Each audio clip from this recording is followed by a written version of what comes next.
여러분 안녕하세요. 오늘은 덴탈 에틱스 매뉴얼, FDI에서 나온 덴탈 에틱스 매뉴얼의 4장 치과 의사와 동료에 관한 이야기입니다. 우리가 앞 강의들에서 치과 의사와 환자, 치과 의사와 사회 등에 대해서 살펴보았죠. 오늘 치과 의사와 동료 간의 관계를 알아볼 예정입니다. 치과에서 동료라고 한다면 동료에도 여러 가지가 있을 수가 있죠. 그렇죠? 우리 같이 공부하는 학생들, 동료 치과 의사 또는 학생의 경우에는 학교 또는 병원에서 만나는 선배, 교수님들, 뭐 그 밖에 또 뭐 외래 교수님들, 또 병원 직원들, 여러 가지 많은 사람들을 만나고 있습니다. 그런 분들과의 관계를 어떻게 유지하는 것이 좋을 것인가 하는 것에 대한 이야기가 될 텐데요. 뭐 학습 목표는 이렇습니다. 먼저 뭐 부정적인 이야기부터 먼저 시작을 하게 돼서 좀 그런데요. 먼저 동료의 비윤리적 행위에 대해서 어떻게 처리할 것인가 하는 문제가 있습니다. 우리나라 같은 경우는 굉장히 서로 감싸주는 것이 미덕이라고 하는 그런 아주 오래된 관행이 있었던 것 같습니다. 그렇지만 그 소위 프로페셔널리즘이 발전된 유럽이나 미국 같은 경우에는 동료의 비윤리적 행위를 적극 드러내고 고발하는 것을 권고하고 있습니다. 물론 실제 상황에서는 어떤지는 좀 다른 문제일 수가 있으나 어쨌든 간에 공식적으로 윤리적인 규범으로서 동료의 비윤리적 행위를 드러내도록 그렇게 권고하고 있습니다. 요즘 이 문제에 대해서는 이제 우리 문화에 맞는지 또는 어떻게 변형시켜 나갈 것인지에 대한 고민이 좀 필요할 것 같고요. 두 번째는 이제 뭐 그런 부정적인 측면에서뿐만 아니라 긍정적으로 어떻게 동료와 협력해 나갈 것인가 하는 문제에 대해서 말씀을 드려보고요. 그 다음에 마지막으로 그럼에도 불구하고 어떤 갈등들이 생겼을 때 그것을 어떻게 해결하는 게 좋겠는가 하는 이야기들을 해보도록 하겠습니다. 먼저 동료 치과 의사와의 관계입니다. 이 이제 환자 의료의 대가라고 하는 이 문제는 사실은 우리나라에서는 그렇게 일반화되지 않은 것 같아요. 네, 미국 같은 경우에 이제 초기에 특히 치과 의료 초기에 많이 문제가 됐던 것 같습니다. 피 스플리팅이라고 그러는데요. 환자한테 그 환자를 다른 치과 의사한테 의뢰하는 대가로 일정 정도의 수수료를 받는 그런 행위죠. 지금은 뭐 거의 사라졌습니다만 예전에 119 또는 택시 기사들이 교통사고 환자를 특정 병원에 실어다 주는 대가로 뭐 얼마씩 챙겼다라고 하는 것을 들은 적이 있습니다. 요즘은 거의 사라진 것 같고요. 이제 그런 일들을 전반적으로 말해서 윤리적으로 허용되지 않는다라고 하는 얘기를 하는 거고요. 그다음에 요즘에 우리나라에서도 많이 문제가 되어 있는 건데 이제 과장 광고 문제죠. 과장 광고 또는 환자 유인, 뭐 심지어는 무슨 뭐 지하철역에서 팜플렛을 나눠준다든가 하는 행위까지 있지요. 이런 것들을 어떻게 볼 것인가? 우리가 몇 년 전까지만 하더라도 한 10년 전까지인가요? 의료 광고는 그 개설 위치, 뭐 이런 기본적인 인적 사항만을 할 수 있도록 되어 있었거든요. 근데 이것이 개방되면서 과장 광고가 문제가 되고 있죠. 그다음에 아까 얘기했던 것처럼 비윤리적이거나 무능한 동료를 발견했을 때 이 책에 보면 이 책에 맨 처음에 처음 사례가 그런 거죠. 근관치료를 전문으로 하는 의사가 어떤 지역에 왔는데 거기 의뢰대에 오는 환자들의 구강 상태를 보니까 그것을 치료했던 치과 의사들의 이 굉장히 무능하거나 비윤리적인 치료 행위를 했다라고 하는 것을 발견했다. 이럴 경우 어떻게 처리하는 것이 좋겠는가 하는 이제, 사례부터 출발하고 있죠. 그래서 그런 걸 고민해 보도록 하고요. 또 하나는 그럼 어떻게 해결할 것인가? 또는 이러한 문제가 발생하지 않도록 어떻게 시스템을 바꿔나갈 것인가 하는 얘기를 할 수가 있겠죠. 그래서 이것은 협동적 학습이다라고 하는 걸로 정리를 할 수 있을 것 같습니다. 우리가 서로 경쟁 위주의 그 공부를 하고 경쟁 위주의 개업을 하고 이러다 보니까 그 소위 말하는 제로섬 멘탈리티가 형성된 경향이 있죠. 그래서 협동적 학습을 하는 것을 중시해야 되고 학교에서부터 이건 해야 되겠다라는 생각이 듭니다. 물론 현실은 그렇지 않습니다만 여러분들 교육 과정 내에서 이런 협동적 학습 강조하는 방향으로 앞으로 교육 개편이 이루어질 겁니다, 아마. 그 다음에 이제 임상에 나갔을 때 우리는 대개 동료를 비판하는 행위를 누워서 침 뱉기다 이렇게 얘기를 한 경향이 많이 있어요. 그렇지만 건전한 상호 비판은 굉장히 필요한 거죠. 건전하게 상호 비판하고 그 비판을 기꺼이 주고받을 수 있는 그런 분위기를 만들어 나가는 것이 필요하다는 생각을 합니다. 구체적으로 어떻게 할 것인가에 대해서는 뭐 이렇게 여기서 얘기하기 좀 어렵습니다만, 그래서 이런 것들이 동료 치과의사의 관계를 유지하는 것이 전부 다 전문적 능력과 진정성을 유지하기 위한 겁니다. 전문적 능력이, 그러니까 이 치과의사라고 하는 프로페션 전체의 수준이 떨어지면 안 되기 때문에 이 능력을 유지하고 그 진정성을 유지함으로써 환자의 신뢰를 얻기 위해서 이런 일을 하는 거죠. 그 다음에 결국은 그것이 우리의 이익에 부합한다는 겁니다. 전문적인 위상과 평판을 유지함으로써, 그러니까 스스로 협동적 학습을 하고 상호 비판을 하고 비윤리적 이거나 무능한 동료를 고발함으로써 이렇게 그 능력과 진정성, 그다음 유신과 평판을 유지할 수 있다라고 하는 얘기입니다. 자, 그다음에 스승과 제자의 관계입니다. 스승과 제자의 관계를 이야기할 때는 꼭 히포크라테스 선서를 언급을 해야 될 것 같습니다. 왜냐하면 우리가 알고 있는 히포크라테스 선서는 굉장히 성스러운 성직으로서 또는 인술로서의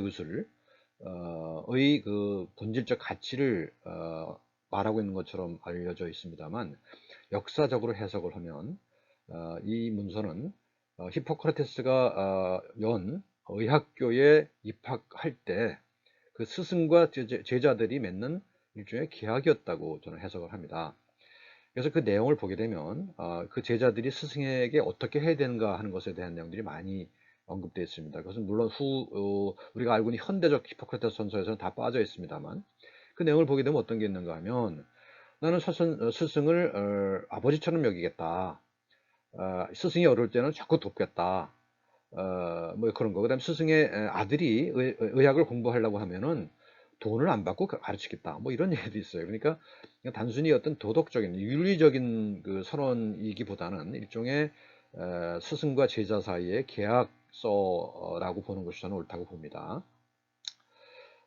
그 다음에 이야기를 하죠. 그러니까 저는 뭐 이걸 어떤 그 도덕적 문제로 보지 말고 그 어떤 현실적인 실천 방안으로 보는 것이 옳다고 보죠.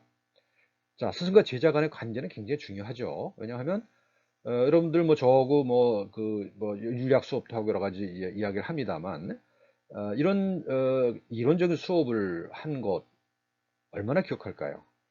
여러분들 만약에 이제 곧 임상 실습을 하시게 될 텐데, 병원에 들어가서 1년 선배, 2년 선배 또는 교수님들이 하는 행동을 보게 되면 뭐 여기 한 학기 동안 공부한 거 별로 생각 안 날 거예요. 그러니까 스승의 행동을 따라하게 된다는 거죠. 그래서 윤리학적인 어떤 지식이라고 하는 것은 실제 행동에 크게 영향을 미치지 않는다는 게 의학 교육에서 일반적으로 받아들여지고 있는 사실입니다. 그래서 이것을 숨겨진 교육과정, 히든 커리큘럼이라고 얘기를 합니다. 그래서 이런 그 전체적인 문화를 바꾸는 것이 훨씬 더 중요하다라고 하는 것이 의료인문학 교육에서 강조되고 있습니다. 그래서 이제 임상 현장에서 그 선배들 또는 교수님들이 어떤 결정을 하고 어떤 행동을 하는지를 보게 되면 그게 바로 아주 훨씬 더 중요한 교육 자료가 된다는 얘기입니다. 불행스럽게도 저는 임상을 하지 않기 때문에 보여드릴 수가 없습니다만, 자, 그래서 어떤 걸 기준으로 보느냐, 어떤 그 선배나 교수님들이 판단을 할 때 그 판단의 기준이 환자가 임상적으로 필요한 것에 맞춰져 있는가, 아니면 학생에게 보여주기 위한 그런 시술을 선택하는가, 또는 병원의 수익을 최대화하는 그런 선택을 하는가, 이거를 우리가 판단해 볼 필요가 있다는 거죠. 그래서 계속적으로 강조합니다만, 의료윤리의 가장 첫째 덕목은 환자의 이익을 최우선으로 하라라는 것이죠. 그래서 이 판단이 윤리적인가 그렇지 않은가는 이것이 환자 임상적 필요에 부합하는가를 기준으로 판단해야 된다는 얘기입니다. 교육적 필요라든가 경영상의 필요는 부차적으로 생각해야 된다는 얘기입니다. 그 다음에 이제 이런 겁니다. 그럼에도 불구하고 교육 과정에서 발생하는 여러 가지 문제가 있습니다. 우리 학교도 뭐 많이 있는 걸로 알고 있고요. 그래서 그런 문제가 생겼을 때 이걸 어떻게 해결할 것인가 하는 겁니다. 그 내용을 보게 되면 얼마 전에 뭐 신문에 보도가 됐습니다만 서울지대에서 있었던 뭐 케이스를 확인하는 문서의 서명을 위조해서 성적을 조작한 사례. 우리 학교도 뭐 이런 비슷한 사례가 있었던 걸로 알고 있습니다만 어쨌든 그래서 뭐 아주 무더기 징계를 중징계를 받았던 사례가 있습니다. 그래서 그건 여러분들 이 강의 끝에 자료를 올려놨으니까 그 읽어보시고 우리 토론 주제를 올려주시기 바랍니다. 그러니까 학생만 그런 비율적인 행위를 하는 건 아니죠. 교수 여원 또는 뭐 인턴 에이전트 선배들 로부터도 상당히 어떤 비윤리적인 행위를 보고 그런 행위를 하도록 어떤 면에서 강하게 받는 그런 것도 없지 않을 겁니다. 또 그들 행위 자체가 굉장히 폭력적인 수가 있습니다. 언어폭력, 뭐 성폭력도 물론 있을 것이고요. 그들에게 위임된 권리를 이용해서 갑질을 하는 경우, 그러니까 예를 들면 뭐 우리 학교뿐만 아니라 대부분 그렇습니다만 어떤 임상 실습의 평가를 교수님들이 아닌 인턴 레지던트들이 하게 됨으로 해서 생기는 그런 어떤 가불관계, 또 그런 권한을 이용해서 뭐 괴롭히는 그런 사례도 없지 않을 것입니다. 우리 학교도 그런 사례가 없다고 얘기는 못할 것 같고요. 그래서 그런 문제가 생겼을 때 이걸 어떻게 해결하는 것이 좋겠는가 하는 거를 우리 이제 이 시간을 통해서 풀어봐야 될 것 같습니다. 그래서 결국은 어떤 개인적인 수준의 어떤 행위 규정, 행위 규범 이런 건 해라 하지 말라라고 하는 구체적인 행동 지침도 필요하겠습니다만 더 중요한 것은 이 시스템 전체를 선보는 것이 필요하다 그런 생각을 합니다. 그래서 그 문제에 대해서도 우리 과제에 나간 기사들의 기사 내용들을 읽어보시고 토론 주제를 선정해 주시기 바랍니다. 자, 안전하지 않거나 비윤리적인 행위를 하는 경우, 동료가 이런 경우에 보고를 하라고 되어 있단 말입니다. 우리나라에는 그런 뭐 강제 규정은 없습니다만, 근데 어쨌든 간에 이런 행위를 묵과해서는 안 되는 거죠. 그래야 이것이 이제 드러나야 또 그것이 정당하게 해결되어야 우리의 신뢰도 높아지는 거, 우리에 대한 신뢰도 높아지는 것이고 우리의 어떤 직업적인 위상도 높아지는 것이기 때문에 특히 미국의 이그 ADA의 윤리 규정에 보게 되면 이런 행위를 반드시 보고하도록 되어 있습니다. 그래서 그게 필요하고요. 여기 포함되어 있죠. 동료 무능과 비주적 행위를 보고할 수 있도록 이걸 의무로 부과하고 있다는 사실이 미국 ADA의 독특한 거라기보다는 굉장히 엄격한 그런 규정이죠. 그래서 전문직의 평판을 유지해야 된다. 자, 그 다음에 이제 이걸 시스템적으로 해결을 할 수가 있을 것 같습니다. 그래서 그 사례를 보면 이렇습니다. 우리나라의 소위 말하는 KDA는 사실 이런 역할을 거의 못하고 있죠. 뭐 윤리위원회가 있지만 뭐 거의 열리지도 않고요. 그래서 그런데 다른 나라의 사례를 보게 되면 이게 GDC는 영국입니다. 제너럴 덴탈 카운슬인데요.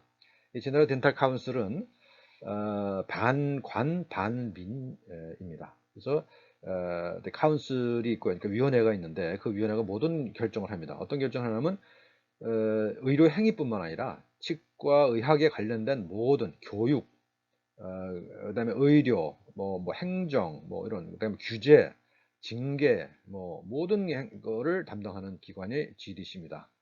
그래서 여기서는 그 어떤 위반 사례가 보고됐을 때 최종적으로 이 카운슬에서 이제 뭐 징계를 하든지 뭘 하든지 결정을 하도록 되어 있습니다. 근데 재밌는 거는 이 카운슬의 그 위원들의 구성입니다. 뭐 초창기에 1950년대에 이제 처음 만들어졌는데요. 초창기에는 그 위원회 대부분 치과의사였거든요. 근데 지금은 점차적으로 그 치과의사의 비율이 줄고 있습니다. 그래서 지금 급비하는 그 절반 이하로 떨어졌다는 거죠. 이제 그게 바로 뭘 의미하냐면 비전문인들에 의한 통제가 강화되고 있다는 뜻이죠. 그래서 이건 이제 이 전체적인 뭐 다른 나라, 이게 스테이트 덴탈 카운슬이라는 것은 미국의 사례거든요. 그러니까 이건 ADN은 미국 전체 얘기고요. 스테이트 덴탈 카운슬은 각 주에 설치되어 있는 그런 GDC와 같은 그런 기구인 거죠. 근데 우리는 그 모든 치과의사가 KD에 가입하도록 되어 있으면, 강제 가입하도록 되어 있음에도 불구하고 그 어떤 비전문인, 그러니까 대중의 통제는 거의 없는 상태죠. 대중의 통제는 없는 대신에 그 대신 국가의 통제를 받죠. 이게 좀 문제가 있는 것 아닌가 싶은 생각이 들고, 조만간 이 문제를 풀기 위한 노력이 진행되어야 될 거라고 생각합니다. 자, 또 이제 요즘에 이제 흔히 많이 흔치는 않습니다만, 점차 많이 이제 행해지고 있는 게 동료 평가 집단이라는 거죠. 그래서 뭐 대학병원 같은 경우야 무슨 뭐 교육 시스템이 갖춰져 있으니까 서로 간에 얘기를 하겠습니다만, 기업과에서는 이런 기회가 많지가 않죠.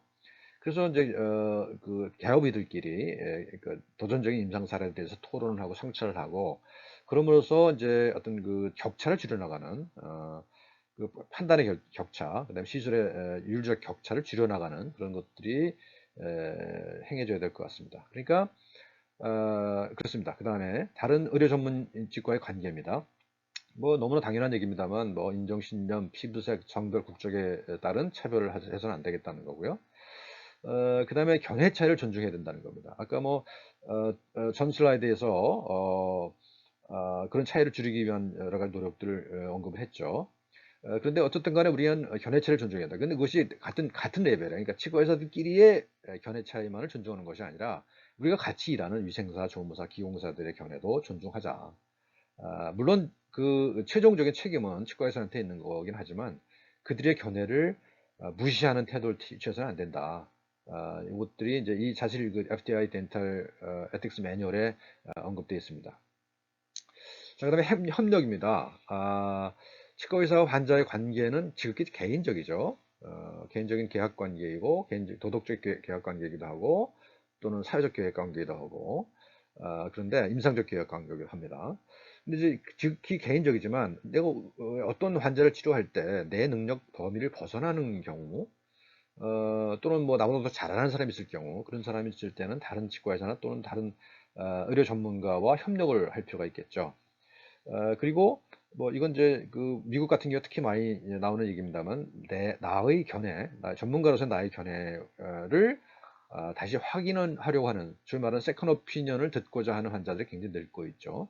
근데 그런 경우에 있어서 굉장히 불쾌할 수밖에 없을 거잖아요. 그 불쾌하지 말자라고 하는 얘기를 하는 것입니다. 그래서 지금은 이제 전통적으로는 굉장히 치과의사 환자 간의 관계가 개인적이었는데, 점차적으로 전공도 세분화되고 그러면서 이제 팀으로 접근하는 팀 어프로치가 일반적으로 돼가고 있죠.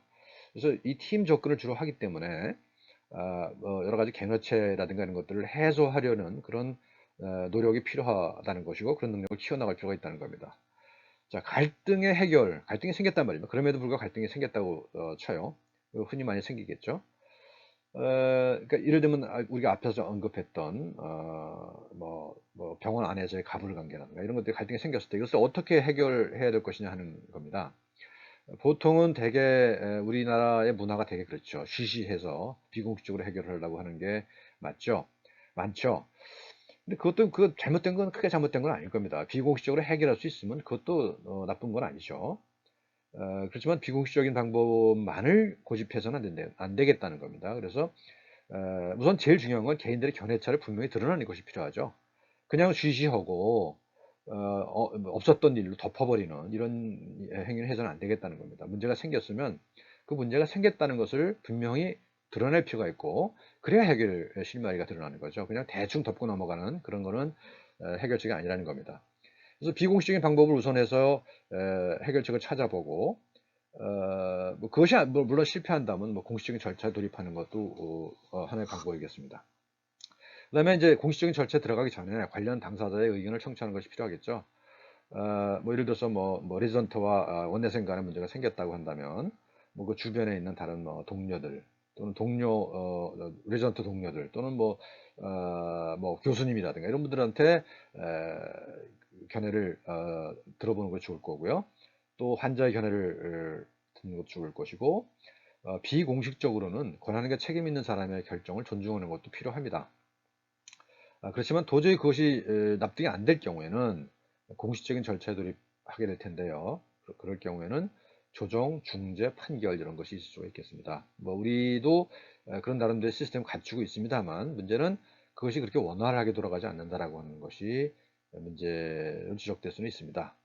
뭐 여기까지가 대충 얘기고요. 그다음에 이제 시스템적으로 해결하려고 하는 것은 이제 이런 겁니다. 진료의 표준을 제정한다. 그래서 어떤 특정한 질환군에 대해서는 어떤 치료를 하는 것이 일반적이다. 받아들여지고 있는 치료. 뭐 미국 같은 경우는 Accepted Dental Therapeutics라고 하는 책이 나오죠. 그래서 이거는 일반적으로 이런 치료는 일반적으로 용납된다 또는 용납된다기보다는 허용된다, 또 권장된다. 뭐 그런 정도의 시술을 규정하고 있는 것이죠. 그 다음에 또 한 가지는 동료 평가에 일반화입니다. 그러니까 동료들이 내가 면허를 가졌다고 해서 면허를 가졌으면 그런 권한은 분명히 있죠. 자기 스스로 독립적으로 판단할 그런 권한과 능력을 가지고 있는 것을 인정받는 거니까요.